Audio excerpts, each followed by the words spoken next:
Bom dia a todos, graça e paz do Senhor Jesus seja com todos nós. Uma ótima sexta-feira para todos. Hoje é dia 27 de janeiro de 2023. Seja muito bem-vindo ao nosso devocional de hoje. E nesta sexta-feira vamos encerrar a nossa semana de devocionais, também falando do livro de Isaías. Hoje vamos falar dos capítulos 13, 14 e 15 de Isaías, e o tema do devocional de hoje será o Senhor de toda a terra. Eu quero ler aqui um texto, mas hoje esse texto ele vai ser só um início aí, porque a ideia realmente é passarmos aí por todos esses capítulos, até porque dos próximos, do capítulo 13 até o capítulo 27 de Isaías, basicamente a temática vai ser a mesma. E por isso o Senhor de toda a terra, porque o tema dos capítulos 13 até 27 de Isaías é o julgamento de Deus sobre todas as nações. E esses textos vão mostrar que Deus ele tem o governo, o domínio, e ele tem também o poder sobre todas as nações da terra. E por isso o tema do devocional é o Senhor de toda a terra. Mas vamos ver então o texto, que é Isaías 13, 1, que diz assim: advertência contra a Babilônia que Isaías, filho de Amós, recebeu em visão. Interessante é que, se você andar um pouco à frente, o capítulo 14 fala assim, versículo 28, essa advertência veio no ano em que o rei Acás morreu, ou seja, outra advertência.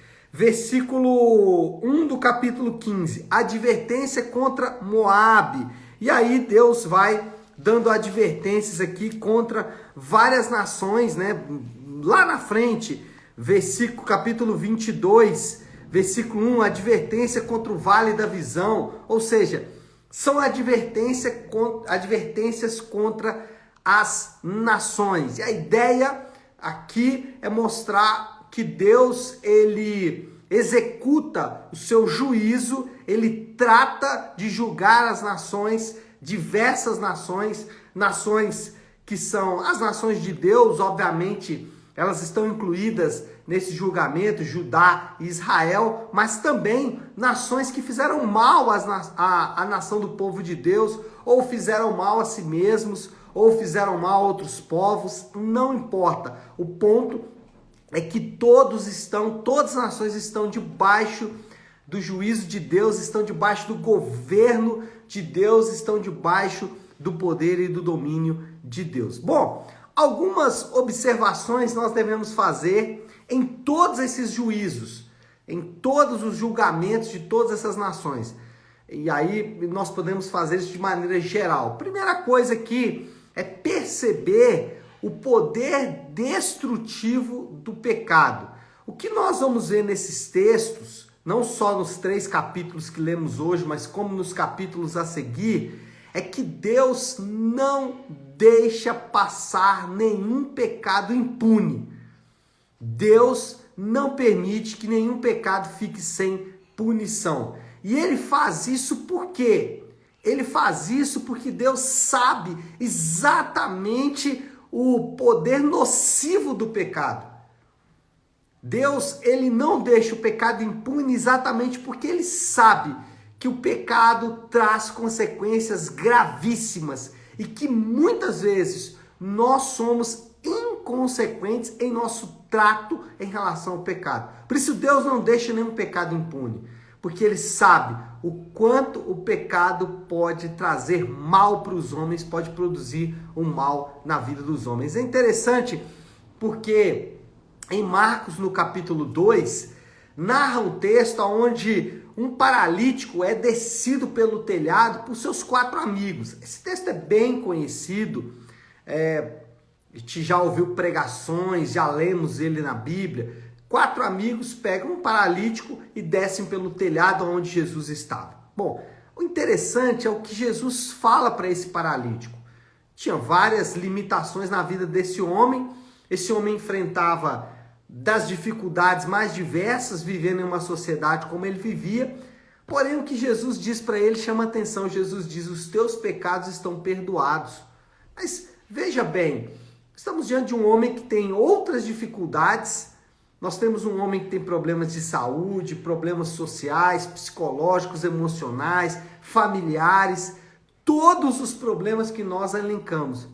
Jesus diz: os seus pecados estão perdoados, porque Jesus, ele sabe que o pecado é o grande problema do homem. Esse assunto não é um assunto que podemos brincar. Pecado não é algo que nós devemos tratar com leviandade, mas o pecado é algo sério, tem que ser tratado com seriedade. E a Bíblia nos dá a maneira de tratarmos com o pecado. O pecado, ele deve ser tratado com arrependimento, ou seja, reconhecimento de que ele existe e que ele é nocivo, e com também abandono desse pecado, deixar esse pecado para trás. Muitas pessoas usam aquela expressão: isso não tem nada a ver, não é bem assim. Isso não é maneira de tratar com o pecado. Uma vez que ele foi identificado, ele deve ser imediatamente abandonado ao custo, né, ao custo de nossa própria vida ou de até mesmo pessoas que amamos. Bom, segunda coisa que observamos aqui nesses textos é que o povo de Deus deve manter a sua confiança no Senhor. Deus, por meio do profeta, ele estava demonstrando o seu poder sobre todas as nações. Ele estava dizendo: olha, eu tenho domínio sobre todas as nações. Através da profecia, através dos oráculos, né, do profeta Isaías, ele estava dizendo: eu domino, eu tenho poder sobre todas as nações. Interessante é que quando lemos o Novo Testamento, os apóstolos, eles não temiam os governos humanos, mesmo em face da morte. Por que os apóstolos enfrentavam os poderes estabelecidos da sua época sem temer até mesmo a morte? Porque eles sabiam que Deus, ele tinha o governo de todas as nações e eles deveriam manter a sua confiança no Senhor. Eles deveriam manter a sua confiança no Deus que fez os céus e a terra. E o que isso significa é que os acontecimentos da presente era não podem derrubar a nossa confiança. E eles fazem isso. Muitas vezes a nossa confiança ela é abalada, às vezes por notícias. Não precisa ser nem acontecimentos. Então, vou dar um exemplo. Nós ouvimos uma notícia de que o governo ou uma nação distante, ou sei lá, alguém vai fazer alguma coisa. Logo, o nosso estado de ânimo cai abaixo de zero. A gente já começa a falar: o Brasil vai entrar em crise, nós vamos sofrer demais. Isso é deixar ser dominado ou perder a sua confiança no Senhor. É deixar com que notícias derrubem a nossa confiança.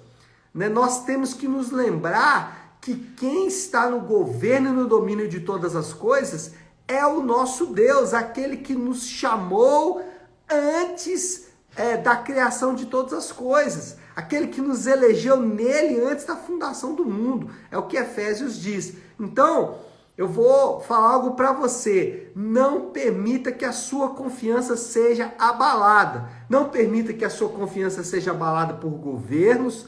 Não permita que a sua confiança seja abalada por notícias, ou mesmo até pela sua própria saúde. O que acontece muitas vezes é que recebemos um diagnóstico de um médico e a nossa confiança é abalada. Então não permita que nada abale a sua confiança no Senhor.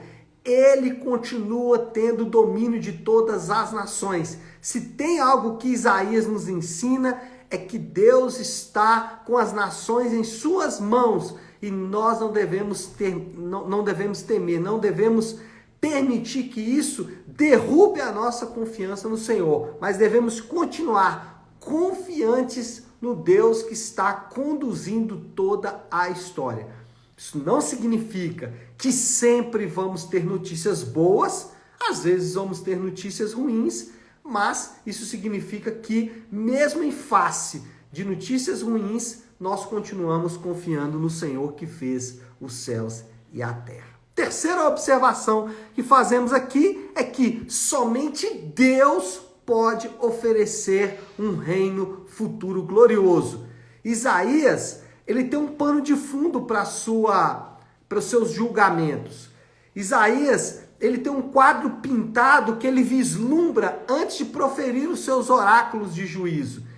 O que Isaías tem em mente, o que Isaías tem nos seus olhos, que ele não perde de vista, é que Deus prometeu um reino glorioso. Jesus, quando andou sobre a terra, ele pregou as boas novas do reino. Então, nós nunca, em tempo algum, devemos retirar os nossos olhos do reino celestial. Se vivermos pensando nessa terra, a resposta vai estar em outros lugares fora de Deus. Se vivemos neste mundo, olhando para este mundo, pensando neste mundo, vivendo as realidades deste mundo apenas, e não as realidades espirituais, e não a realidade do reino de Deus, se não vislumbrarmos, se não colocarmos esse mundo sobre um pano, sobre um pano escuro, né? Se não pensarmos neste mundo como apenas parte do plano de Deus, nós vamos ficar desesperados. Então, o que nos faz ter esperança de fato? É o próximo governo? O que nos faz ter esperança de fato? É saúde? É dinheiro? O que nos faz ter esperança? A nossa esperança tem que estar fixada, os nossos olhos têm que estar fixados na esperança do Senhor, na esperança em que Ele vai estabelecer um reino glorioso. Bom, essas são 3 observações que fazemos de maneira geral quando olhamos para a profecia de Isaías, e eu quero já partir aqui para a conclusão dizendo o seguinte: os acontecimentos são provas definitivas da ação de Deus no mundo e de seu domínio sobre as nações. Quando olhamos para o que acontece nas nações, e para não ir muito longe, para o que acontece no nosso país, nós devemos sempre nos lembrar que elas são provas de que Deus está dominando todas as coisas. Somente Deus poderia conduzir as coisas como Ele está conduzindo. O braço humano não poderia fazer isso. Então, qual é a aplicação? A aplicação que eu quero deixar para você, o desafio do Léo aí para esta sexta-feira é: mantenha-se confiante no Senhor. E essa confiança no Senhor, ela se manifesta na sua própria vida. Então, a minha vida mostra quem eu estou confiando. Se eu confio na força do meu braço, se eu confio na carne, se eu confio no mundo ou se eu confio no Senhor. Por exemplo, pessoas que ouvem a palavra de Deus e não fazem um compromisso com Deus, pessoas que ficam ali anos e anos ouvindo o evangelho, mas não se comprometem com a igreja de Jesus, não passam pelas águas do batismo, não se comprometem em estar firmes com o Senhor e abandonar o pecado, essas pessoas estão mostrando, na verdade, que não confiam no Senhor. Então, como você demonstra a sua confiança no Senhor? Obedecendo a palavra dele. Então, você que está me ouvindo aí, que não tem ainda uma aliança fixa com o Senhor, uma aliança firme com o Senhor está te chamando hoje, Ele está dizendo para você, através da sua vida você mostra que não confia no Senhor. E você que é crente, que já caminha com o Senhor, que tem uma aliança com Deus, não se esqueça de quem é o Senhor, não se esqueça de quem você tem depositado a sua confiança. Sua confiança não está no governo, nem no dinheiro, nem no sexo, em qualquer outra coisa. Sua confiança está no Senhor que fez os céus e a terra. Tá certo, meu povo? Hora de orar? Vamos fazer isso, como eu gosto de fazer, toda segunda e sexta-feira, iniciando e finalizando o nosso devocional. Eu gosto de orar a oração que o Senhor nos ensinou, a oração do Pai Nosso. Então, se você puder, pare um instante o que está fazendo e vamos juntos buscar a Deus em oração. Pai nosso que estás nos céus, santificado seja o teu nome. Venha o teu reino, seja feita a tua vontade, assim na terra como no céu. Dá-nos hoje o nosso pão de cada dia. Perdoa as nossas dívidas, assim como perdoamos aos nossos devedores. E não nos deixes cair em tentação, mas livra-nos do mal, porque teu é o reino, o poder e a glória para sempre. Amém. Amém, amém e amém. Amém, meu povo? Bom, então é isso. Nós vamos ficando por aqui. Quero só deixar um recado importante. Domingo, às 10 da manhã, nós temos culto de celebração na nossa Igreja Nave. E você é meu convidado especial, você que está nos assistindo aí, que você realmente possa se animar no Senhor, estar conosco domingo para cultuarmos ao Senhor juntos, sermos edificados, edificar uns aos outros, testemunhar para as nações em nossas vidas. Então, domingo, a partir das 10 da manhã, estaremos lá juntos, tá bom? Que Deus te abençoe, uma ótima, uma excelente sexta-feira para todos. Fiquem com Deus.